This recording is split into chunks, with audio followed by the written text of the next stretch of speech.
Hello बच्चों, मैं हूं विमल प्रताप। और आज के लेक्चर में हम लोग जो है पढ़ने वाले हैं क्लास साइक्लोस्टोमाटा, या फिर हम लोग कह सकते हैं कि सब फाइलम वर्टिब्रेटा के अंतर्गत जो है हम लोग क्लास साइक्लोस्टोमाटा को पढ़ेंगे। उसके साथ में जो है उस कॉन्ट्रिकिथीस को पढ़ेंगे, क्लास कॉन्ट्रिकिथीस। और जो है देखेंगे, अगर उसके आगे भी अगर हो पाएगा तो उसके आगे भी कंटिन्यू करेंगे, नहीं तो जो है सबसे पहले आज हम लोग साइक्लोस्टोमाटा और कॉन्ड्रिकिथीस को जो है हम लोग आज खत्म करेंगे। ठीक है, तो अब देखो कॉन्ड्रिकिथीस और ये आपका साइक्लोस्टोमाटा जो है ये सब फाइलम जो है वर्टिब्रेटा के अंतर्गत आता है। इसके पहले जो है हम लोगों ने क्या पढ़ा हुआ था, हेमिकॉर्डेटा। हेमिकॉर्डेटा के बाद कॉर्डेटा को हम लोगों ने पढ़ा हुआ था। और कॉर्डेटा में जो है हम लोगों ने कॉर्डेट्स के जनरल कैरेक्टरिस्टिक्स पढ़े हुए थे और कुछ प्रोटोकॉर्डेट्स के बारे में भी पढ़ा हुआ था। तो प्रोटोकॉर्डेट्स में कौन कौन से थे? प्रोटोकॉर्डेट्स में आपका यूरोकॉर्डेटा था एंड सिफेलोकॉर्डेटा था। ठीक है, और यूरोकॉर्डेटा और सिफेलोकॉर्डेटा कैसे होते हैं? ये प्रिमिटिव टाइप के कॉर्डेटा है, मतलब ये शुरुआती समय में कॉर्डेटा के मेंबर्स इसमें बने हुए, ठीक बने हुए थे। फिर उसके बाद थोड़ा सा एडवांस जो है ये यूरोकॉर्डेटा और जो आपका सिफेलोकॉर्डेटा है ये क्या है, कॉर्डेटा के अंतर्गत सब फाइलम में है। ठीक है, कॉर्डेटा एक फाइलम होता है, उसके अंदर अंदर जो है आपके ये urochordata and cephalochordata as a sub phylum होते हैं। और वैसे ही क्या है, आपको वर्टिब्रेटा भी क्या होता है, एक सब फाइलम होता है। तो वर्टिब्रेटा सब फाइलम के अंदर जो है ढेर सारे क्लासेस होती हैं, लगभग 7 क्लासेस हम लोगों को डिस्कस करनी है। तो आज जो है हम लोग 2 क्लासेस डिस्कस करने वाले हैं। एक तो है क्लास आपका साइक्लोस्टोमाटा और उसके साथ साथ में क्या है, कॉन्ड्रिकिथीस। ठीक है, तो ये दोनों क्लास हम लोग आज देखने वाले हैं। ठीक है, तो देखते हैं पहले आज हम लोग इसके बारे में, क्लास साइक्लोस्टोमाटा के बारे में जो है देखते हैं। सबसे पहले नाम को समझते हैं भाई। जैसा कि मैंने आप लोगों को हमेशा बताया कि नाम जो है बहुत ज़्यादा ज़रूरी है, क्योंकि नाम जो है, नाम उनके नेचर को बताता है कि कैसे उनका नाम पड़ा तो उनका एक्चुअल में नेचर कैसा होगा। ठीक है, तो सबसे पहला हमारा क्या है, साइक्लोस्टोमाटा। देखो साइक्लो का मतलब, सबसे पहली बात समझिएगा, साइक्लो का मतलब क्या होता है, सर्कुलर। साइक्लो का मतलब सर्कुलर होता है। स्टोमा, यहाँ पर जो सेकंड है वो है स्टोमा। ये स्टोमा टर्म है, स्टोमा से स्टोमाटा बना हुआ है। स्टोमा का मतलब होता है माउथ। तो इनका माउथ कैसा होता है, इनका माउथ जो है सर्कुलर होता है। यहाँ पर देखो इसके माउथ को ही मैंने बनाया, ये इनका मेंबर है ऐसे, और इनका माउथ कैसा है देखो, ये सर्कुलर टाइप का है ना। ठीक है, सर्कुलर टाइप का है, और उसके अंदर क्या है, ये जो सर्कुलर आपको ऐसे ऐसे स्ट्रक्चर दिख रहा है, ये इनके सर्कुलर टीथ है। ठीक है, ऐसे सर्कुलर टीथ, ढेर सारे इनके टीथ होते हैं इनके मुंह के अंदर, और इनका मुंह ऐसे सर्कुलर होता है, और उस सर्कुलर माउथ के अंदर जो है चारों तरफ ऐसे टीथ लगे होते हैं। ठीक है, तो इसी वजह से, सर्कुलर माउथ होने की वजह से इनका नाम क्या पड़ा, साइक्लोस्टोमाटा पड़ा। ठीक है, अब हम लोगों ने जो है पहले जब कॉर्डेटा का जनरल कैरेक्टरिस्टिक पढ़ रहे थे, तो जब वहाँ पर हम लोगों ने सब फाइलम को क्लासीफाई किया, सब फाइलम में जब वर्टिब्रेटा को बताया था, तो वर्टिब्रेटा को क्या बताया था कि भाई इनको जो है 2 ग्रुप में डिवाइड किया गया है। एक तो होता था एगनैथा, ठीक है, और दूसरा होता है नैथोस्टोमाटा। ठीक है, ठीक, हम लोगों ने एगनैथा पढ़ा था और दूसरा क्या पढ़ा था, नैथोस्टोमा। ठीक है, नैथोस्टोमाटा या फिर नैथोस्टोमा पढ़ा था हम लोगों ने। तो उसमें क्या देखा हुआ था, जो एक नैथा वाले मेंबर होते थे उनके अंदर ही क्या होता था, ये क्लास साइक्लोस्टोमाटा आता था। और इनके पास जो है जॉज एब्सेंट होते हैं। जॉ मतलब जैसे हमारे पास ये जॉ है ना, जबड़ा, जिससे क्या करते हैं हम लोग किसी चीज को काटते हैं और चबाते हैं। ठीक है, वैसा स्ट्रक्चर इनके पास में नहीं पाया जाता। इनका माउथ सिर्फ सर्कुलर है, उसमें दांत हैं, लेकिन वो दांत जो होते हैं वो ऐसा कह सकते हैं उसमें जॉ नहीं है। वो दांत से किसी सरफेस को पकड़ सकते हैं या फिर किसी दूसरे लिविंग बीइंग को पकड़ सकते हैं, उसमें से लिक्विड डाइट ये सक करते हैं, चूस सकते हैं। ठीक है, ये चबा नहीं सकते किसी चीज को, ये चूस सकते हैं लेकिन चबा नहीं सकते हैं। ठीक है, तो वही यहाँ पे बताया गया कि क्या है, इनके पास जॉज नहीं पाया जाता, इसकी वजह से इनको क्या बोलते हैं, जॉलेस फिशेस बोलते हैं। और इनके अंदर जितने भी मेंबर होते हैं, जितने भी मेंबर होते हैं वो सारे कैसे हैं, इक्टो पैरासाइट होते हैं। इक्टो पैरासाइट, मैंने आपको इक्टो और इंडो पैरासाइट दोनों बताया हुआ है। इंडो पैरासाइट वो होते हैं जो हमारे बॉडी के अंदर रहते हैं एज अ पैरासाइट। ठीक है, पैरासाइट का मतलब क्या होता है, पैरासाइट का मतलब होता है ऐसे लिविंग बींग्स जो अपने जीवन यापन के लिए किसी दूसरे लिविंग बींग्स के ऊपर डिपेंडेंट होते हैं, उनको जो हम लोग क्या बोलते हैं, पैरासाइट बोलते हैं। ठीक है, अब ये पैरासाइट 2 तरीके के हो सकते हैं। एक तो इक्टो पैरासाइट जो हमारे शरीर के बाहर चिपक के रहते हैं, और दूसरे होते हैं इंडो पैरासाइट जो हमारे बॉडी के अंदर रहते हैं एज अ पैरासाइट। तो ये कैसे हैं, इक्टोपैरासाइट है, हमारे बॉडी के ऊपर या फिर जिस भी लिविंग बीइंग के ऊपर ये रहते हैं उनके शरीर के ऊपर चिपक करके जो है अपना जीवन बिताते हैं। तो ठीक है, देखो इक्टोपैरासाइट किसके ऊपर है, सम फिशेस, जो मछलियां पानी में रह रही होती है उनके ऊपर क्या करते हैं, ये चिपक के रहते हैं। कैसे रहते हैं मैं आपको बना के दिखाता हूँ। देखो ऐसे मैं कोई एक रैंडम मछली बना देता हूँ, ठीक है, मान लो मछली है, ऐसे मछली समझ लो, ठीक है। अब ये क्या है, ये वाली आपकी जो दूसरी मछली मैं बना रहा हूँ, ये आपके साइक्लोस्टोमाटा की मछली। मान लो यहाँ पर इसके मैं फिन्स भी बना देता हूँ, यहाँ पर इसके मैं जैसे फिन्स रहे होंगे, ठीक है। अब यहाँ पर जो है मैं इसको बना रहा हूँ, ये साइक्लोस्टोमाटा। ये साइक्लोस्टोमाटा क्या होते हैं, ऐसे जो है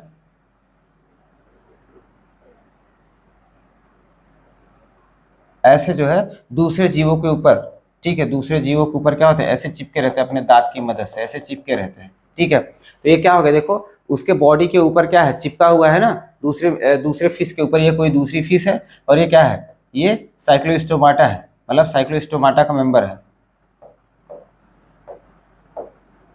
साइक्लोस्टोमाटा का मेंबर है। ये किसके ऊपर चिपका हुआ है, किसी दूसरे फिश के ऊपर चिपका हुआ है। यही मैं आपको दिखाना चाहता था कि ये ऐसे ही जो है दूसरे लिविंग बींग्स के ऊपर चिपक करके जो है अपना जीवन यापन करते हैं, इसलिए इनको इक्टोपैरासाइट बोला जाता है, ठीक है।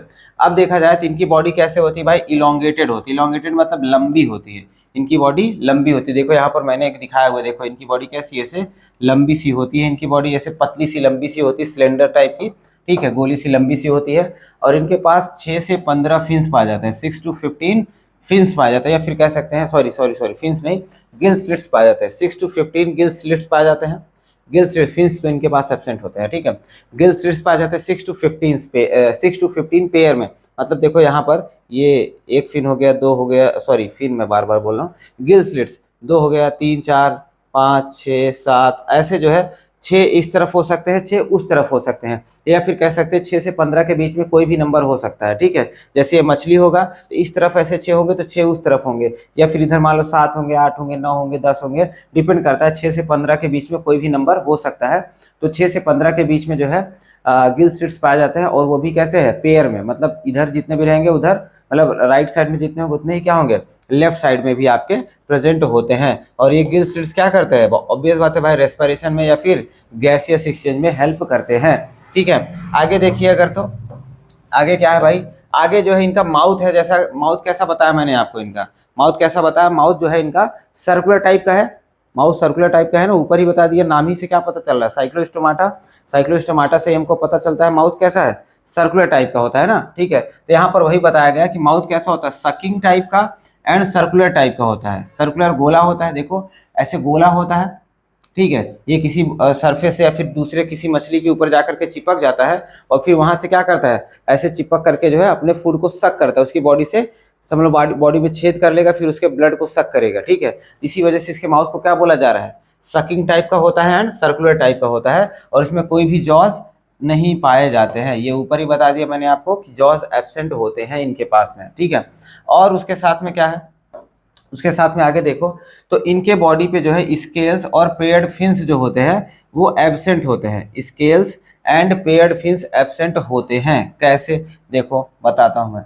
देखो जैसे हम लोग नॉर्मल मछली अगर देखते हैं, अभी जो हमने नॉर्मल मछली बनाया हुआ था, अगर उसकी बात करें तो देखो नॉर्मल मछली हम लोगों ने देखा हुआ है, इनके पास क्या होता है, ऐसे यहाँ पर फिन्स प्रेजेंट होते हैं, ये फिन्स होता है, और उसके जैसे जैसे यहाँ पर राइट साइड में फिन्स है, वैसे उसके उस साइड में राइट और लेफ्ट दोनों साइड में होगा ना। मान लो ये लेफ्ट साइड हो गया, ये राइट साइड हो गया, तो मछली के दोनों साइड में क्या होता है, फिन्स होते हैं, जिसकी मदद से वो क्या करते हैं, तैर पाते हैं पानी में, ठीक है।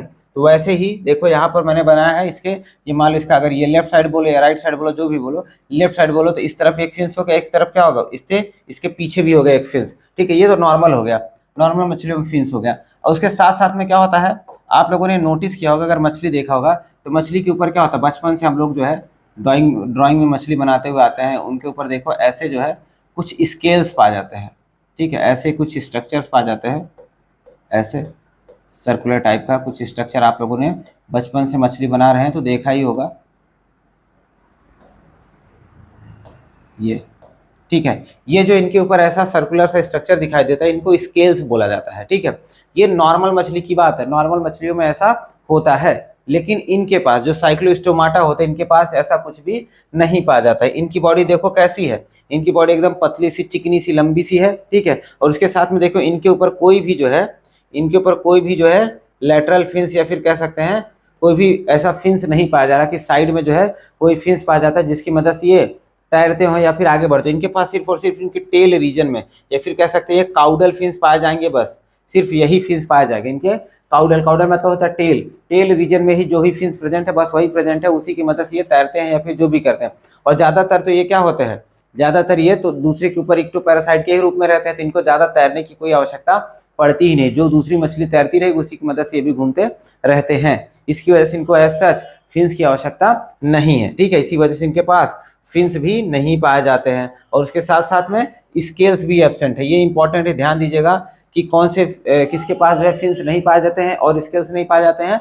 तो साइक्लोस्टोमाटा के मेंबर के पास ना तो फिन्स पाए जाते हैं ना तो स्केल्स पाए जाते हैं। ठीक है, आगे देखें, अगर हम लोग आगे देखते हैं, इनके क्रेनियम की बात करें तो क्रेनियम मतलब क्या होता है, क्रेनियम मतलब स्कल बोन। स्कल बोन को बोलते हैं ना, जैसे हमारा खोपड़ी है उसको बोलते हैं क्रेनियम। ठीक है, ऐसे ही इनका क्रेनियम जो होता है वो वर्टिब्रल कॉलम, वर्टिब्रल कॉलम मतलब रीढ़ की हड्डी। जैसे हमारे पास वर्टिब्रल कॉलम होता है वो कैसा होता है, हड्डी का बना हुआ होता है, लेकिन इनके पास जो वर्टिब्रल कॉलम और क्रेनियम होता है वो कार्टिलेज का बना हुआ होता है। आपको पता है कार्टिलेज क्या होते हैं, सॉफ्ट बोन होते हैं। ठीक है, बोन ही है, ऐसा कह सकते हो कि बोन का इनिशियल स्टेज क्या होता है, वो कार्टिलेज होता है। कार्टिलेज के अंदर जो है उसका ओसिफिकेशन होकर के, मतलब उसमें कैल्शियम सॉल्ट वगैरह डिपॉजिट होकर के वो क्या बना लेते हैं, बोन बना लेते हैं। लेकिन यहाँ पर इनका एक्चुअल में बोन नहीं बन पाया है, अभी स्टार्टिंग फेज ही था, जिसकी वजह से वो कार्टिलेज ही रह गया है। तो इनकी बॉडी में बोन ना पाया जा करके क्या होता है, कार्टिलेज पाया जाता है, जो कि क्या बना रहा है, इनका क्रेनियम और वर्टिब्रल कॉलम को बनाता है। आगे देखें, सर्कुलेटरी सिस्टम की बात करते हैं तो वर्टिब्रेटा है ये लोग, ध्यान दीजिएगा। ये सब जो साइक्लोस्टोमाटा या फिर जितने भी क्लासेस अभी हम लोग पढ़ने वाले हैं ये सब वर्टिब्रेटा के मेंबर हैं, तो इनके पास सारे ही एडवांस फीचर होंगे। ठीक है, तो सर्कुलेटरी सिस्टम जो है वो कैसा है, क्लोज टाइप का होता है भाई, क्लोज टाइप का होता है। ठीक, सर्कुलेटरी सिस्टम क्लोज टाइप का होता है। और ये मेंबर्स देखें, सबसे इंपॉर्टेंट बात जो अब बताने वाला हूँ, सबसे इंपॉर्टेंट बात यही होने वाली है जो अब बताऊंगा इसमें। ठीक है, क्या है, ये मरीन होते हैं, नॉर्मली रहने के लिए कहाँ पर रहते हैं, मरीन में रहते हैं। लेकिन जब भी इनको अंडे देना होता है या फिर बच्चे करना होता है या फिर रिप्रोडक्शन करना होता है, ये मूव कर जाते हैं कहाँ पर, फ्रेश वाटर में। कहाँ पर मूव कर जाते हैं, फ्रेश वाटर में मूव कर जाते हैं। ठीक है, ये फ्रेश वाटर में मूव कर जाते हैं और फ्रेश वाटर में जा करके ही जो है ये अंडे देते हैं, फ्रेश वाटर में जा करके अंडे देते हैं। ऐसा समझ लो ये पूरा जिंदगी अयासी करते हैं कहाँ पर, समुद्र में। ठीक है, और जब भी इनको रिप्रोड्यूस करना होता है तो फिर ये चल देते हैं हनीमून पे अपने, कहाँ पर, फ्रेश वाटर में चल देते हैं घूमने के लिए। ठीक है, फिर फ्रेश वाटर में अपना हनीमून बनाते हैं, फिर अपना जो है अंडे वगैरह देते हैं। ये सब क्या होते हैं, अंडे देते हैं। ठीक है, ये कैसे होते हैं, अंडे देते हैं। और ये ओविपैरस होते हैं, जो साइक्लोस्टोमाटा होते हैं वो कैसे होते हैं, ओविपैरस होते हैं। आप ये ध्यान दीजिएगा, ओविपैरस का मतलब क्या होता है, एग लेइंग। ये एग लेइंग होते हैं, अंडे देते हैं। ठीक है, तो ये अंडे देते हैं। और मैंने आपको बताया कि नॉर्मली रहते कहाँ पर हैं, मरीन वाटर, मतलब मरीन वाटर में घूमते रहते हैं, उसी में अपना जीवन नॉर्मल जीते हैं। लेकिन उसके बाद क्या होता है, जैसे इनको रिप्रोडक्शन करना होता है तो ये अपने हनीमून पीरियड पे चल देते हैं अपने पार्टनर के साथ, कहाँ पर, फ्रेश वाटर में जो है ये चल देते हैं। फ्रेश वाटर में जाने के बाद जो है वहीं पर क्या करते हैं, अंडे देते हैं ये लोग। ठीक, अब जब अंडे दे देते हैं, जब फ्रेश वाटर में जब ये अंडे दे देते हैं तो वही इनके लिए जो है कह सकते हो काल बन जाता है भाई। ठीक है, मतलब इनको बच्चा पैदा करना समझ लो ऐसा सूट नहीं करता है, फ्रेश वाटर में जा करके बच्चा पैदा करना इनको सूट नहीं करता है। लेकिन क्या करें, नेचर ही ऐसा है, इनको फ्रेश वाटर में ही जा करके अंडे देने होते हैं। ठीक है, तो जैसे ही जब जाकर के फ्रेश वाटर में अंडे देते हैं उसके बाद कुछ ही दिनों बाद, ठीक है, उसके कुछ ही दिनों बाद जो है ये मर जाते हैं भाई। ठीक है, ये क्या होते हैं, मर जाते हैं। कौन मर जाता है, साइक्लोस्टोमाटा के मेंबर्स या फिर जो कपल्स गए रहते हैं फ्रेश वाटर में हनीमून मनाने के लिए, वो अंडे देने के बाद कुछ ही दिनों में मर जाते हैं। ठीक, इनका काम तमाम हो जाता है। ठीक, फिर उसके बाद क्या होता है कि अब जब अंडे दे दिए हैं तो उसके अंदर से तो भाई बच्चा भी निकलेगा ना। जो इनका बच्चा निकलता है वो कैसा होता है, लार्वा होता है। ठीक है, लार्वा होता है। अब लार्वा कैसा भाई, लार्वा क्या होता है, एडल्ट से जो है थोड़ा सा बॉडी फॉर्म में डिफरेंट होता है ना। ठीक है, तो लार्वा जो है इनका बनता है। और फिर लार्वा के अंदर क्या होता है, मेटामॉर्फोसिस होता है। मेटामॉर्फोसिस का मतलब क्या होता है समझिएगा। मेटामॉर्फोसिस का मतलब जो है, मैं आपको पहले भी बताया लेकिन फिर से बताता हूँ। मेटामॉर्फोसिस का सिंपल मतलब होता है ट्रांसफॉर्मेशन ऑफ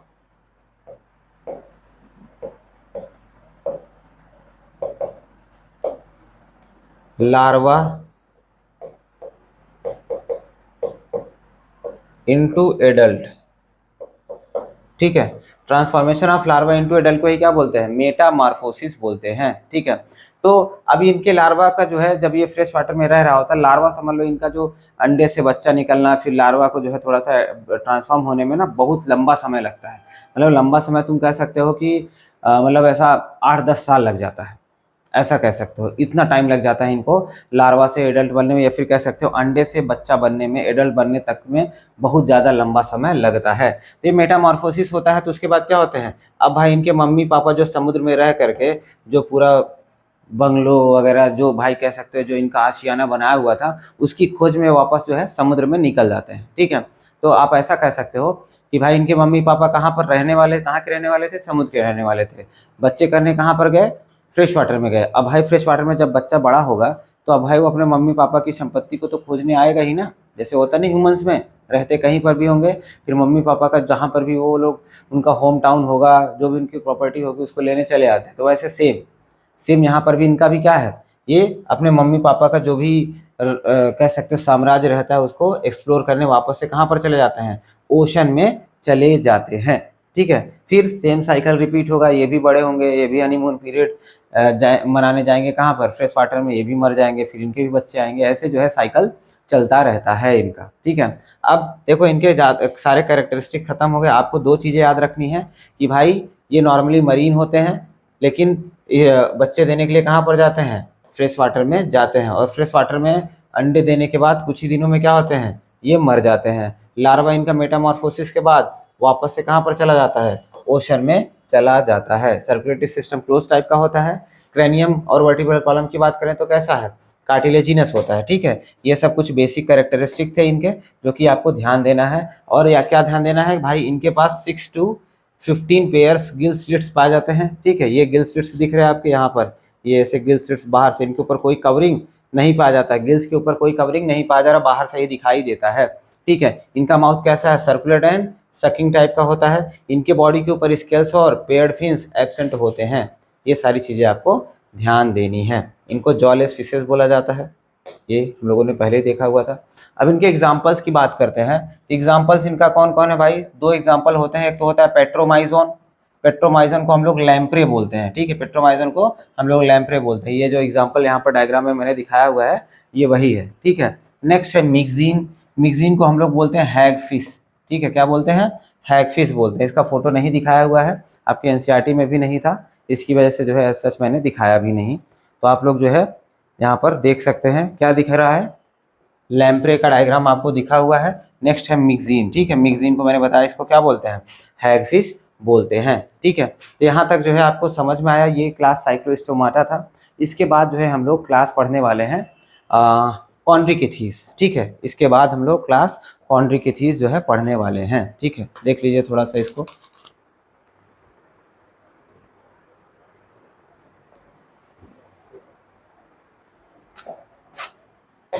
देखिए आगे देखते हैं क्लास कॉन्ड्रिकिथीस। देखें आपको दिख रहा है कि नहीं, दिख रहा है आपको। क्लास कॉन्ड्रिकिथीस की अगर हम लोग बात करते हैं, देखो नाम फिर से समझते हैं। नाम जैसा कि मैंने आप लोगों को बताया भाई, जरूरी है, नाम समझना सबसे ज़्यादा जरूरी होता है। देखो ये कॉन्ड्री जो होता है, ये कॉन्ड्री का मतलब होता है कार्टिलेज। क्या है, कार्टिलेज। ठीक है, और किथीस का मतलब आप कह सकते हैं स्केलेटन। क्या होता है, स्केलेटन। तो यहाँ पर जो इनके मेंबर्स होते हैं, इनका जो एंडोस्केलेटन होता है, कह सकते हैं हम लोग, जो स्केलेटल सिस्टम होता है वो किसका बना होता है, कार्टिलेज का बना हुआ होता है। किसका बना होता है, कार्टिलेज का बना हुआ होता है। इसकी वजह से इसको क्या बोलते हैं हम लोग, इसको, इसका नाम पड़ा कॉन्ड्रिकिथीस। ठीक है, क्योंकि इनका एंडोस्केलेटन किसका बना हुआ था, कार्टिलेज का बना हुआ था। ठीक है, अब इनके जो है बेसिक फीचर्स की बात करें तो बेसिक फीचर में जो है देखो भाई, ये सारे कैसे होते हैं, मरीन एनिमल्स होते हैं। कैसे होते हैं, मरीन। ये सिर्फ और सिर्फ समुद्र के पानी में ही पाए जाते हैं, ठीक है। कॉन्ड्रिकिथिस के सारे मेंबर कहाँ पर होते हैं, मरीन पानी में, मतलब खारे पानी में रहते हैं। अब बॉडी के शेप की बात करते हैं तो बॉडी का शेप जो होता है इनका स्ट्रीम लाइंड होता है। स्ट्रीम मतलब होता है धारा, मतलब पानी की धारा। तो पानी की धारा के आकार का जो है कह सकते हो, पानी की धारा के अनुरूप जो है इनके शरीर का स्ट्रक्चर बना होता है। अब वो कैसा होता है मैं आपको बना के दिखाता हूँ। देखो, स्ट्रीम लाइन बॉडी का मतलब क्या होता है कि ये इनके बॉडी का शेप जो है ये ऐसा होता है। ये कैसा होता है, ऐसा होता है, ठीक है। ये बॉडी शेप है। स्ट्रीम लाइन का मतलब कैसा होता है, ये मतलब ये शेप को जो है हम लोग स्ट्रीम लाइंड बोलते हैं। अब इससे क्या होता है कि ये जब भी पानी में चलते हैं तो पानी का इनके ऊपर फ्रिक्शन बहुत कम लगता है, ठीक है। पानी का फ्रिक्शन बहुत कम लगता है, जिसकी वजह से जो है ये आसानी से पानी में तैर सकते हैं विदाउट ज़्यादा एनर्जी खर्च किए हुए, ठीक है। इसी वजह से बोलते हैं कि इनके बॉडी का शेप कैसा होता है, स्ट्रीम लाइंड होता है। अब इनके एंडोस्केलेटन की बात करें तो ऊपर ही मैंने आपको बताया कि कैसा होता है, कार्टिलेजिनस होता है भाई। कैसा, कार्टिलेजिनस। मतलब इनके अंदर जो यहाँ पर शार्क मछली दिखाया हुआ है, शार्क मछली इनका मेंबर होता है। तो इसके अंदर जो एंडोस्केलेटन होता है वो कैसा होता है, कार्टिलेज का बना हुआ होता है। अब माउथ की बात करें, नेक्स्ट, माउथ कैसा होता है, वेंट्रली लोकेटेड होता है। वेंट्रली लोकेटेड का मतलब देखो, हमारा भी माउथ कैसा है, वेंट्रल है ना। ये वाला पोर्शन क्या होता है हमारा, वेंट्रल होता है। पीठ वाला क्या होता है, डॉर्सल होता है। तो हमारा भी माउथ कैसा है, वेंट्रल है, आगे की तरफ है। वैसे इनका भी क्या होता है, माउथ आगे की तरफ होता है। नॉर्मल फिशेस की अगर हम लोग बात करते हैं तो नॉर्मल फिशेस में देखो, अगर मैं बना के दिखाऊं आपको, नॉर्मल फिशेस अभी जो मैंने आपको बना के दिखाया था, नॉर्मल फिशेस जो हम लोग डेली बेसिस पर देखते हैं, उनके अंदर क्या होता है, जो उनका माउथ होता है वो कैसा होता है, एकदम आगे की तरफ होता है, ठीक है। देखो यहाँ पे आंखें बना दूं मैं इसकी, तो नॉर्मल फिशेस का माउथ एकदम ऐसा टर्मिनल होता है। ये मछली होगा तो इसके एकदम टिप पे होगा, टर्मिनल होता है, ठीक है। उसमें डॉर्सल वेंट्रल साइड पे ना होकर के कहाँ पर होता है, टर्मिनल, एकदम टिप पे होता है, एंड पोर्शन पे होता है, तो उसको बोलते हैं टर्मिनल। लेकिन यहाँ पर कुछ करेक्ट स्पेसिफिक होता है, या फिर कह सकते हो स्पेशल होता है, जिसकी वजह से इनको हम लोग क्या बोलते हैं, इनके पास माउथ वेंट्रल होता है। देखो अब इनका बॉडी ऐसे देखो, ये बॉडी है इनका, ठीक है। ऐसे बॉडी में बना दूं अगर, देखो माउथ कहाँ पर है, ये अगर हम इसको डॉर्सल बोले, ये क्या है, वेंट्रल है, ये क्या है, टर्मिनल है, ठीक है। टर्मिनल मतलब एकदम एंड पोर्शन। तो टर्मिनल पे ना होकर के देखो कहाँ है, यहाँ पर है ना, वेंट्रल साइड पे इसको बोलेंगे, वेंट्रल साइड पे होता है, ठीक है। तो आपको ध्यान देना है कि इनका माउथ कहाँ पर होता है, वेंट्रल साइड पे होता है, ठीक है। अब इनके पास जो है नोटोकॉर्ड पाया जाता है भाई, इनके पास नोटोकॉर्ड प्रेजेंट होता है। नोटोकॉर्ड देखो, अब हम लोगों ने कॉर्डेटा पढ़ रहे तो भाई ऑब्वियस बात है नोटोकॉर्ड तो होंगे ही ना। लेकिन इसके पहले साइक्लोस्टोमाटा में हम लोगों ने देखा था, उसके पास क्या आ गया था, वर्टिब्रल कॉलम आ गया था, ठीक है। लेकिन यहाँ पर एक थोड़ा सा एक फीचर कमजोर हो गया। एक फीचर कमजोर क्या हो जाता है कि इनके पास नोटोकॉर्ड ही रह जाता है। इनका नोटोकॉर्ड वर्टिब्रल कॉलम से रिप्लेस नहीं होता है। आपको ये ध्यान देना है कि कॉन्ड्रिकिथिस में जो नोटोकॉर्ड होता है वो वर्टिब्रल कॉलम से रिप्लेस नहीं होता है। इनके पास नोटोकॉर्ड ही रहता है और पूरे जीवन वो नोटोकॉर्ड ही रह जाता है, ठीक है। पूरे जीवन नोटोकॉर्ड ही रह जाता है। जैसे हम लोगों ने देखा था ना, सिफेलोकॉर्डेटा में क्या होता था, हेड टू टेल नोटोकॉर्ड होते थे, हेड से लेकर के टेल तक नोटोकॉर्ड रहता था और वो पूरा जीवन नोटोकॉर्ड ही रहता था। वैसे सेम इनके अंदर भी क्या हुआ, इनके अंदर भी जो नोटोकॉर्ड है वो हेड टू टेल तो है ही, लेकिन persistent through out the life. ये देखो, ये नोटोकॉर्ड मैं अगर यहाँ पे बना दूं, ऐसे नोटोकॉर्ड इनके पूरे जीवन भर जो ऐसे लगा रहता है या फिर पाया जाता है। समझ पा रहे हो ना, इनका notochord persistent through out the life होता है, मतलब पूरे जीवन में बना रहता है, ठीक है। आगे देखें, अगर आगे देखो, इनके पास भी भाई गिल स्लिट्स, भाई ऑब्वियस बात है, हम लोगों ने क्या बताया है, कॉर्डेटा में फेरिंगियल गिल स्लिट्स पाए जाते हैं, तो सब में ही रहेंगे, ठीक है। तो फेरिंगियल गिल स्लिट्स इनके पास भी है, ठीक है। लेकिन फेरिंगियल गिल स्लिट्स जो होते हैं, कह सकते हो गिल स्लिट्स तो है ही, ठीक है, गिल स्लिट्स ढेर सारे पाए जाते हैं।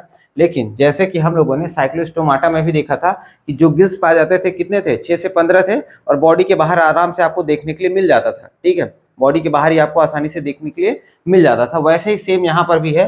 देखो अगर आप लोगों को दिख रहा हो, मैं बना भी देता हूँ, यहाँ पर देखो, ये यहाँ पर देखो, ये क्या है, एक गिल्स है, दूसरा गिल स्लिट्स है, तीसरा गिल स्लिट्स है, चौथा गिल स्लिट्स है। ऐसे जो है इनके पास 4 से 5 पेयर जो है गिल स्लिट्स पाए जाते हैं, जो कि इनके बाहर ऐसे गर्दन के बगल में लगे होते हैं और आप इनको बाहर से आसानी से देख सकते हैं इनके गिल्स को, ठीक है। आप लोगों ने अगर मूवीज वगैरह में देखा होगा शार्क वगैरह का, तो उसका गिल्स बहुत आसानी से दिखाई देता है। तो सेम इनके पास भी देखो, यहाँ पर मैंने गिल्स बना करके दिखाया हुआ, बाहर ही होता है, ठीक है। बाहर इनके गिल्स प्रेजेंट होता है और आसानी से देखने के लिए मिल जाता है आपको, ठीक है। इनके ऊपर देखो वही बताया मैंने, इनके पास क्या होता है, कोई भी कवरिंग नहीं होती। कवरिंग को जो है, गिल्स की कवरिंग को ओपर्कुलम बोलते हैं। क्या बोलते हैं? ओपर्कुलम बोलते हैं। तो इनके गिल्स के ऊपर कोई भी कवरिंग नहीं होता है। वही चीज लिखा है कि गिल्स की कवरिंग क्या होती है, एब्सेंट, विदाउट ओपर्कुलम, कोई भी कवरिंग नहीं पाया जाता है। ठीक है, तो यहाँ तक मैं आशा करता हूँ समझा होगा आपको। आगे देखते हैं हम लोग, आगे क्या बात करी जा रही है भाई। जो इनका स्किन है वो कैसा है, बहुत ज़्यादा टफ है। कैसा है? टफ है भाई, मजबूत स्किन है। अब देखो मजबूत स्किन की जरूरत क्यों पड़ रही है, क्योंकि भाई ये ऐसे जीव होते हैं जो कि कह सकते हो शिकारी प्रवृत्ति के जीव होते हैं। ये प्रेडेटर टाइप के एनिमल्स होते हैं, फिर प्रेडेटर टाइप की फिशेज होती हैं। ये दूसरे लिविंग बींग को या फिर दूसरी मछलियों के ऊपर अटैक करके उनका शिकार करती हैं।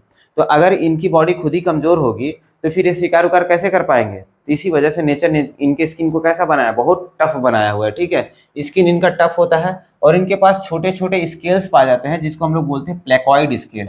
ये ध्यान दीजिएगा, कैसे स्केल्स हैं, प्लेकॉइड स्केल्स हैं। ठीक है, आपको दिख रहा है प्लेकॉइड स्केल्स इनके पास होते हैं और ये स्केल्स जो है बहुत मजबूत होते हैं। ठीक है, देखो प्लेकॉइड स्केल का मतलब क्या हुआ, देखो ये शार्क फिश है, यहाँ पर देखो ये शार्क फिश ऐसे थोड़ा सा बना हुआ है, आपको समझ में आता होगा।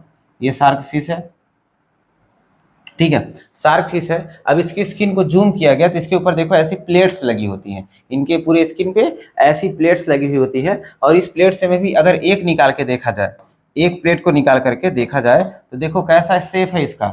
ये देखो ऐसे त्रिशूल का, ट्राइडेंट के जैसा शेप होता है ना, देखो ट्राइडेंट के जैसा शेप दिख रहा है ना। ठीक है, त्रिशूल भी हमारा कैसा होता है, त्रिशूल भी ऐसा ही होता है ना, तो वैसे ही शेप इनका भी दिख रहा है। ठीक, तो इसी वजह से ये जो प्लेकॉइड स्केल होते हैं इनका शेप कैसा है, ट्राइडेंट टाइप का होता है। और इनको हम लोग क्या बोलते हैं, प्लेकॉइड स्केल्स बोलते हैं। और इनके स्किन के ऊपर जो है ऐसा पूरा प्लेकॉइड स्केल्स ऐसे लगा हुआ होता है। ठीक है, तो ये ध्यान दीजिएगा कि इनकी स्किन कैसी होती है, टफ होती है। क्यों? क्योंकि इनके ऊपर क्या होता है, प्लेकॉइड टाइप के स्केल्स प्रेजेंट होते हैं। ठीक है, छोटे छोटे प्लेकॉइड टाइप के स्केल्स पूरी स्किन पे लगे होते हैं जो इनकी स्किन को टफनेस देते हैं। ठीक है, टफनेस देते हैं। नेक्स्ट आगे देखते हैं, जो इनका दांत होता है भाई, जो टीथ होता है, जो टीथ होता है वो भी कैसा है, वो भी मॉडिफिकेशन ऑफ प्लेकॉइड स्केल ही है। मॉडिफिकेशन ऑफ प्लेकॉइड स्केल मतलब यही स्केल ही क्या किया है, अपने आप को ट्रांसफॉर्म कर लिया है इनके दांतों में भी। मतलब ऐसा पूरे स्किन पे जाते जाते जाते ऐसे कह सकते हो, इनके मुंह के अंदर घुस कर भी क्या बना लिया है, इनके दांत को बना लिया। देखो यहाँ पर माउस के अंदर आपको दिख रहा होगा ना ये दांत, ये आपको दांत दिख रहा है। ठीक है, ये दांत जो होता है वो किसका बना है, प्लेकॉइड स्केल का ही बना हुआ। आपको ध्यान देना है, क्वेश्चन अगर पूछ ले कि जो कॉन्ड्रिकेथीस होते हैं उनके दांत जो है वो किसके बने होते हैं, तो वो प्लेकॉइड स्केल्स के ही बने होते हैं, मॉडिफाइड प्लेकॉइड स्केल्स होते हैं। ठीक है, और इनके दांत जो होते हैं वो डायरेक्टली इनवर्ड होते हैं, डायरेक्टली या फिर कह सकते हैं डायरेक्टेड इनवर्ड। डायरेक्टेड इनवर्ड का मतलब क्या हुआ भाई, देखो जैसे ये मछली है, तो अब यहाँ पर जो है ये शार्क मछली है। ठीक है, अब शार्क मछली है, देखो इसके माउथ को मैं आपको यहाँ पर जूम करके बना दूंगा। देखो ये इनका माउथ है, माउथ को मैं जूम करके बना रहा हूँ बस। ठीक है, आप मत पूरा समझिएगा, पूरा मछली नहीं बनाने वाला। तो इनका दांत जो है वो कैसा होता है भाई, वो ऐसे अंदर की तरफ ऐसे धंसा होता है, ऐसे अंदर की तरफ। ठीक है, डायरेक्टली क्या कह रहा था मैं, डायरेक्टेड इनवर्ड। तो ये क्या करते हैं, कोई भी शिकार को जब ये पकड़ेंगे ना तो वो ऐसे क्या होगा, उसका उस शिकार को एकदम से ऐसे कस के दबा देंगे। ठीक है, और शिकार अगर खींचना चाहेगा तो ये और धंसने लगेगा। ठीक है, देखो ऐसे जब मुंह बंद होगा तो किसी कोई ऑब्जेक्ट जब इसके अंदर गया रहेगा तो ऐसे फंस जाएगा उसमें। ठीक है, मतलब ऐसा कह सकते हो हुक के जैसा काम करता है। और जैसे शिकार बाहर खींचना चाहेगा या फिर हिलेगा तो और धंस जाएगा उसके अंदर। ठीक है, तो वही जो है इनका फायदा हो जाता है कि जो इनका टीथ होता है वो कैसा होता है, डायरेक्टेड बैकवर्डली, अंदर की तरफ, इनके मुंह के अंदर की तरफ जो है ऐसे होता है दांत। ठीक है, डायरेक्टेड बैकवर्डली होता है, जिसकी मदद से जो है ये आसानी से अपने शिकार को पकड़ सकते हैं और शिकार इनसे बच के भाग भी नहीं सकता है। इनका जॉ जो होता है, जॉ मतलब जबड़ा, इनके पास जॉ प्रेजेंट है। ठीक है, ये हम लोगों ने जो कॉन्टिकिथी से पढ़ना चालू कर दिए ना इनके, अब इनके पास जो है सभी मेंबर्स के पास जो है जॉ वगैरह होगा, क्योंकि ये साइक्लोस्टोमाटा के बाद जो है ये दूसरा ग्रुप ही आ जाता है जिसको हम लोग क्या बोलते थे, नैथोस्टोमाटा। ठीक है, नैथोस्टोमाटा के पास जो है जॉज पाए जाते हैं। तो ये नैथोस्टोमाटा का ही मेंबर है जिसको हम लोग कॉन्ड्रिकिथीस बोल रहे हैं। इनके पास जॉज प्रेजेंट होते हैं और जॉ कैसा होता है, बहुत ज़्यादा पावरफुल भाई, बहुत मजबूत। अब शिकार करने वाला जीव ही है ये, अगर शिकार करने के लिए इनका जबड़ा ही कमजोर हो जाएगा तो कैसे पकड़ेंगे शिकार को। इसकी वजह से इनका जॉ कैसा होता है, मजबूत टाइप का जॉ होता है। अब ये एनिमल्स मैंने आपको बताया कैसे होते हैं, प्रीडेशियस होते हैं, मतलब शिकारी टाइप के होते हैं। ठीक है, शिकारी टाइप के होते हैं, ये शिकार करते हैं। और एक सबसे स्पेशल फीचर ये है भाई, इनके पास एयर ब्लाडर नहीं पाया जाता। अब एयर ब्लाडर क्या होता है भाई, ये चीज़ समझ लीजिएगा। एयर ब्लाडर देखो क्या है, जैसे नॉर्मली मछली के पास भी क्या होता है भाई, लंग्स होते हैं, गिल्स होते हैं, जिसकी मदद से ये क्या करते हैं, सांस लेते हैं या गैसेस एक्सचेंज करते हैं। उसके साथ में जो है इनके बॉडी के अंदर जो है कह सकते हैं एक ऐसे एयर का पैकेट होता है। क्या होता है, एयर का पैकेट होता है, जिसको हम लोग क्या बोलते हैं, एयर ब्लाडर। एयर ब्लाडर में क्या करते हैं ये लोग, एयर भर लेते हैं। ठीक है, एयर भर लेते हैं, जिसकी मदद से जब उसके अंदर हवा भरी, आप ही सोचिए, बॉटल में पानी, बॉटल में नॉर्मली पानी भरा रहता है, पानी गिरा दीजिए आप, उसमें हवा हवा भरी जाएगी, ऑब्वियस बात है।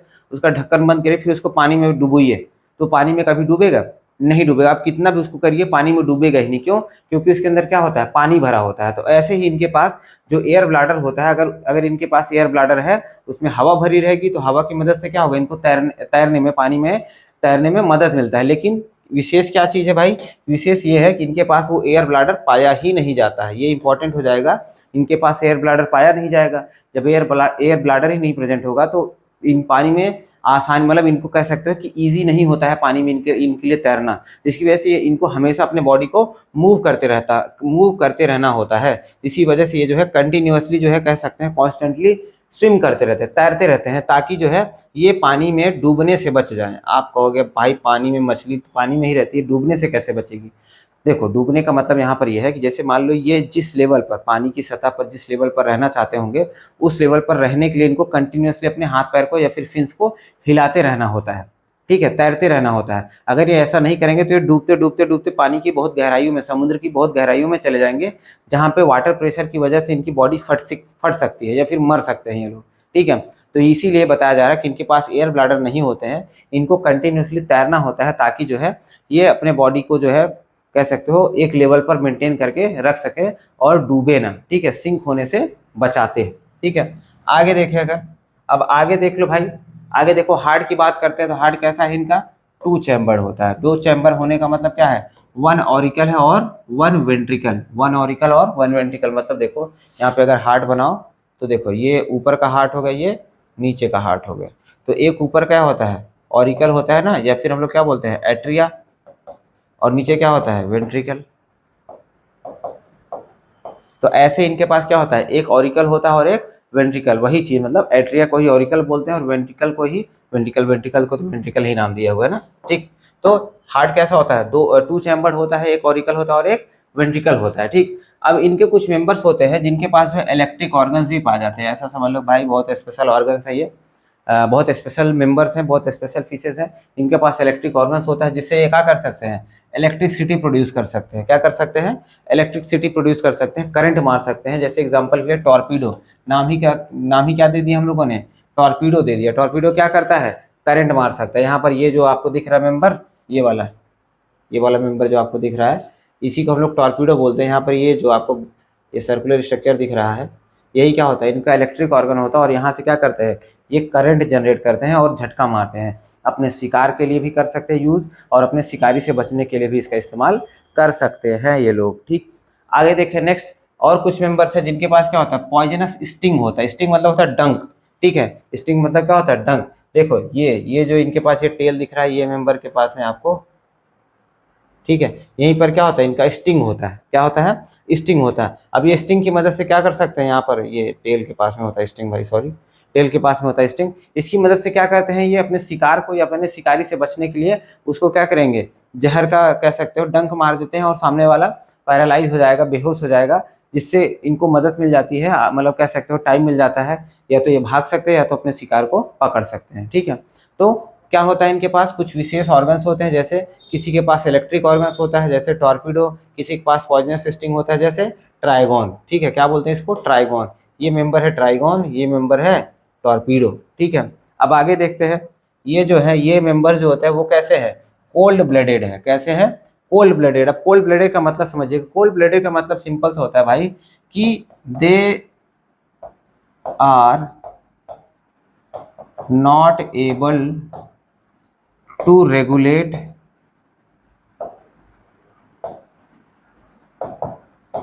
There body temperature.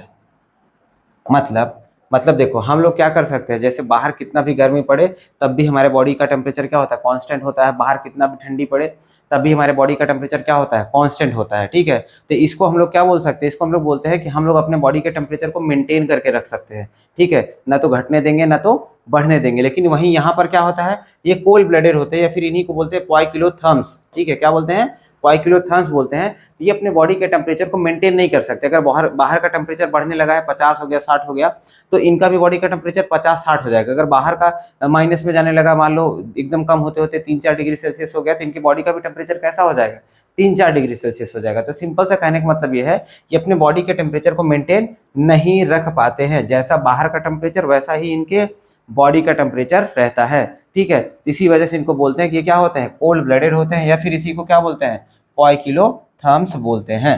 ठीक है, आगे देखिएगा, इनके अंदर क्या है, ये सेक्सेस आर सेपरेट, मतलब मेल फीमेल क्या हो गए भाई, अलग हो गए। ये भी क्या होता है कि एडवांस फीचर होता है। तो ये डाइसियस होते हैं, मतलब मेल फीमेल अलग अलग होते हैं। ठीक है, अब आगे देखें तो इनके मेल के पास क्या होता है, इनके मेल के पेल्विक फिन्स में, पेल्विक फिन्स का मतलब देखो, मछली कहाँ गई, ये यहाँ पर जो कह सकते हैं, ये यहाँ पर जो फिन्स पाए जाते हैं नीचे की तरफ। ठीक है, ये पेल्विक रीजन हो गया। जो यहाँ पर फिन्स पाए जाते हैं वहाँ की बात करी जा रही है कि वहाँ पर जो है मेल के पास में जो है क्लैस्पर होता है, पेल्विक फिन्स के पास में क्लैस्पर होता है। ठीक है, यहाँ पर अगर वही मछली को मैं बना दूँ, देखो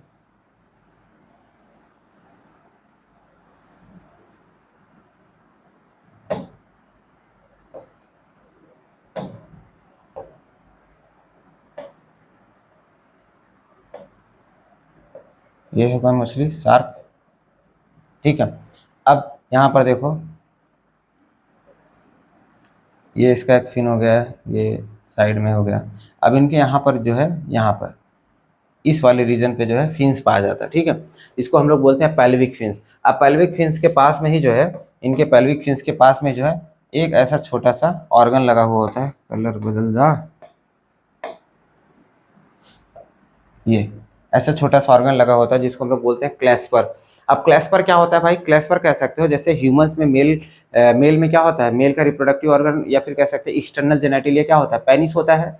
पेनिस की मदद से क्या करता है, फीमेल को इंसेमिनेट करता है, फीमेल की बॉडी में स्पर्म को इजैकुलेट करने का काम करता है। वैसे ही यहाँ पर भी जो है इनके पास क्लैस्पर होता है, इनके मेल के पास में क्लैस्पर होता है, जो कि क्या है, मेल एक्सटर्नल जेनेटिलिया के जैसा काम करता है, या फिर कह सकते हैं इनके पेनिस के जैसा काम करता है। ठीक है, अब वही क्या होता है, उसकी मदद से मेल क्या करता है, अपने स्पर्म को फीमेल की बॉडी में इजैकुलेट करने का काम करता है। ठीक है, तो सिंपल से हम लोग बोल सकते हैं क्लैस्पर क्या होता है, सेम एज क्या होता है, हमारे ह्यूमंस के पेनिस के जैसा होता है, जो कि क्या करता है, जिसको हम लोग कॉपुलेटरी ऑर्गन बोलते हैं, जो कि फीमेल को इंसेमिनेट करने में मदद करता है। ठीक है, तो कॉपुलेटरी ऑर्गन की बात करेंगे तो क्या होता है, क्लैस्पर होता है, किसके पास, मेल के पास होता है। कहाँ पर होता है, पेल्विक फिन्स के पास में होता है। ठीक, अब फर्टिलाइजेशन की बात करते हैं तो भाई फर्टिलाइजेशन इनका इंटरनल होता है। अब भाई अब इनके पास पेनिस है तो ऑब्वियस बात है कि गैमीट को जो है फीमेल की बॉडी में ट्रांसफर कर रहा है, तो फर्टिलाइजेशन कैसा हो जाएगा, इंटरनल हो जाता है। ठीक है, इंटरनल हो जाता है।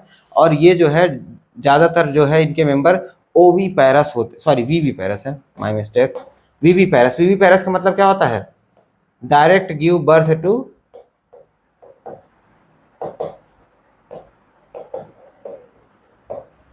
यंग वंस,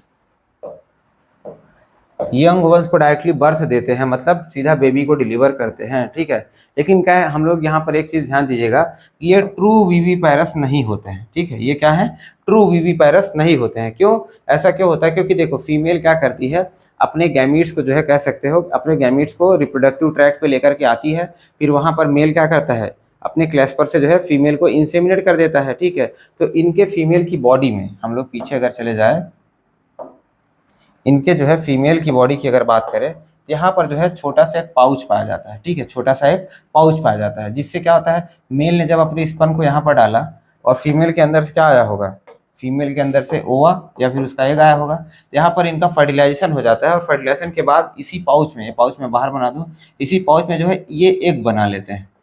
ठीक है, ये एक्चुअली में इसी पाउच में क्या कर लेते हैं, अपना एग बना लेते हैं। और ये एग जो है इन्हीं के पाउच में ऐसे रह जाता है, और धीरे लंबे समय के बाद धीरे धीरे धीरे जो है वो एग क्या होता है, ले हो करके उसके अंदर बच्चे डेवलप हो जाते हैं, और वो अंडा टूट करके, मतलब इनकी बॉडी में ही वो अंडा टूट करके इसके अंदर से जो है सीधा इनका बेबी निकलता है। ठीक है। तो फीमेल की बॉडी के अंदर ही वो अंडा, जैसे नॉर्मली मुर्गी क्या करती है भाई भाई मुर्गी क्या करती है, वो अपने अंडे को बाहर देती है और बाहर सेती है, ठीक है। लेकिन यहाँ पर क्या होता है, ये अपने अंडे को अपने बॉडी के अंदर ही रखते हैं, फीमेल्स इनकी अपने बॉडी के अंदर ही रखते हैं, और वहीं पर क्या होता है, उसका डेवलपमेंट होता है और उसके अंदर बेबी डेवलप हो जाता है, ठीक है। और वो अंडा तोड़ करके उनकी बॉडी के अंदर से ही सीधा बाहर निकलता है, जिसकी वजह से इनको जो है हम लोग कह सकते हैं ये ट्रू विविपैरस नहीं होते हैं, लेकिन इनको हम लोग क्या बोल सकते हैं, ओवो विविपैरस बोलते हैं। क्या बोलते हैं, ओवो विविपैरस, ठीक है। ओवो विविपैरस क्यों बोलते हैं, क्योंकि एक्चुअली में इनकी बॉडी के अंदर ही इनका अंडा रह जाता है और वहां से अंडा टूट करके वहां से बच्चा जो है बाहर निकलता है, इसकी वजह से इनको ओवो विविपैरस बोलते हैं, ठीक है। यहाँ तक समझा होगा आपको। आगे देखते हैं भाई, अब इनके एग्जाम्पल्स हैं। एग्जाम्पल्स की बात करते हैं तो सबसे पहला एग्जाम्पल होता है स्कोलियोडॉन। क्या होता है, स्कोलियोडॉन, जिसको क्या बोलते हैं हम लोग, डॉग फिश बोलते हैं। डॉग फिश इसकी वजह से बोलते हैं क्योंकि इसके पास कह सकते हो स्निफिंग पावर, सूंघने की क्षमता जो है बहुत ज़्यादा होती है, ठीक। इसकी वजह से इसको क्या बोलते हैं हम लोग, डॉग फिश बोलते हैं। नेक्स्ट है प्रिस्टिस।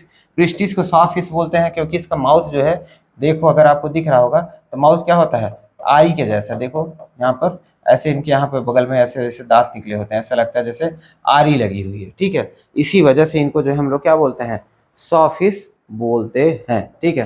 प्रिस्टिस को सॉ फिश बोला जाता है। नेक्स्ट है कार्केरोडॉन, ठीक है। कार्केरोडॉन को ग्रेट व्हाइट शार्क बोलते हैं भाई। यहाँ पर ये बनाया हुआ है मैंने, क्या है ये, ग्रेट व्हाइट शार्क है, ठीक है, सबसे बड़ी शार्क, ठीक, जिसको हम लोग ग्रेट व्हाइट शार्क बोलते हैं। नेक्स्ट है ट्राइगॉन। ट्राइगॉन को हम लोगों ने पीछे ही देखा था, इसको क्या बोलते थे हम लोग, स्टिंग रे बोलते थे, ठीक है, स्टिंग रे बोलते थे। नेक्स्ट है टॉर्पीडो, जिसको हम लोग बोलते हैं इलेक्ट्रिक रे। देखो इलेक्ट्रिक रे यहाँ पर है नीचे ऊपर की तरफ, और वहीं पर ट्राइगॉन कहाँ पर है, ये नीचे की तरफ। आपको डायग्राम दिख रहा होगा, ठीक है, हाँ दिख रहा है, ठीक। तो अब क्या हो गया, आपके एग्जाम्पल्स हो गए भाई, स्कोलियोडॉन, प्रिस्टिस, ट्राइगॉन और टारपीडो, ये सारे आपके एग्जाम्पल्स हो गए कॉन्ड्रिकिथीस के, ठीक है। तो साइक्लोस्टोमोटा क्या था भाई, साइक्लोस्टोमाटा जो था एक नैथा का मेंबर था, ठीक है, एक नैथा ग्रुप का मेंबर था। और ये जो आपका ऑस्टिकिथीस था, ये नैथोस्टोमाटा का पहला क्लास था, ठीक है, पहला क्लास था। तो हम लोगों ने जो है आज यहाँ पर दो क्लासेस डिस्कस करी हैं, एक तो क्लास साइक्लोस्टोमाटा, दूसरा क्लास कॉन्ड्रिकिथीस, ठीक है। अब आने वाले लेक्चर में हम लोग जो है क्लास ऑस्टिकिथीस को दूसरे लेक्चर में डिस्कस करेंगे। और अभी के लिए मैं आपसे उम्मीद करता हूं कि आपको अच्छे से समझा होगा ये वाला दोनों लेक्चर, या फिर कह सकते हैं दोनों टॉपिक आपको अच्छे से समझा होगा। और अगर कोई भी डाउट है तो भाई कमेंट सेक्शन में आसान से feel free to ask question in the comment sections. और उसके साथ में अगर आप हमसे कनेक्ट करना चाहते हैं तो टेलीग्राम चैनल का लिंक डिस्क्रिप्शन में दिया हुआ है, आप वहां से आकर के हमसे कनेक्ट कर सकते हैं। ये जितना भी हम लोग यहाँ पर पढ़ते हैं इसका PDF नोट्स आपको वहाँ पर आसानी से मिल जाएगा, ठीक है, मिल जाएगा। और आप वहाँ से अपने और डाउट्स भी पूछ सकते हैं, या फिर हम लोग वहाँ पर और भी क्वेश्चंस वगैरह अपलोड करते रहते हैं, तो वहाँ से आप उनको भी कलेक्ट कर सकते हैं, ठीक है। तो भाई आप लोग, अगर आप लोगों को ये हमारा वीडियो लेक्चर अच्छा लगता है तो प्लीज़ लाइक करें और चैनल को सब्सक्राइब भी करें, ठीक, अपने दोस्तों के साथ शेयर भी करें, ठीक है। धन्यवाद सभी को।